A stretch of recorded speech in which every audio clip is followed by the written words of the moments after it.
everybody. This last week I got a chance to do this exercise, and so it was a lot easier for me to bless my friends and family than it was to find strangers to interact with. But so the things that I did is I paid for a friend's lunch. We went out to lunch together. I have a friend who's kind of struggling with some depression, and so I reached out to him and just made myself available to him to talk or laugh or just to be his friend. I bought coffee for my worship leader on Sunday morning and bought my brother coffee and custard, actually. Lucky duck. And then I had a free, one of those free, you punch it 10 times and it's a free coffee card. So I gave that. I actually had somebody at the Abbey Coffee Company.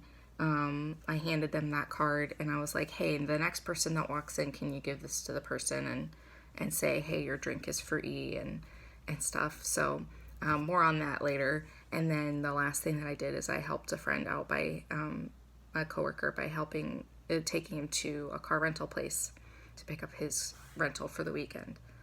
Probably the biggest obstacle that I had was finding strangers to bless. I don't often interact with strangers. My day-to-day everything is I wake up, I go to work, I don't really see anybody that I don't know. I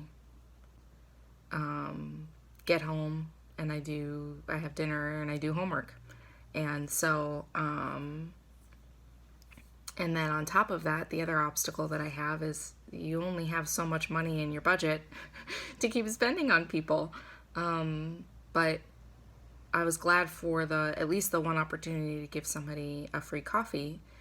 And that experience was really interesting. I went up to the barista, who's one of my friends from work, and I just explained what I needed to happen, and she's like, oh, that's so cool that you're doing this pay it forward thing. Have you ever done that like in a drive-thru before? And I was like, yeah, I have. That's, whatever.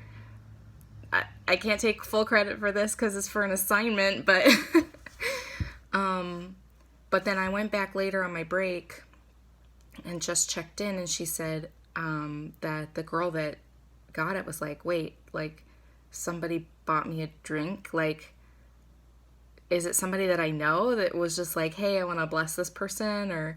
And the barista's like, no, it was completely anonymous. They just wanted to bless the next person by giving them a free drink and stuff. So the girl ended up getting like a larger size drink. It was actually one of the most expensive drinks on their menu. And so it was probably nothing that she really needed, but it was just really cool to hear that story of how somebody was surprised and felt blessed by that. I think I struggled with this the most, mainly because it's really easy to bless people that I know and I love. That's not something that it's not first nature. I know somebody who every time he sees anybody he knows, he's buying them food, he's buying them coffee, just breaks out his wallet and it's like, hey, let me buy you coffee. Hey, let me buy you a lunch. And to him, I feel like that's second nature. But I wouldn't necessarily say that's something for me, but I do. It's not difficult for me to bless my friends and my family. But I think the way that we can really engage as leaders is by engaging with what Pastor Steve spoke on this last Sunday. He said that it's harder to love the least, the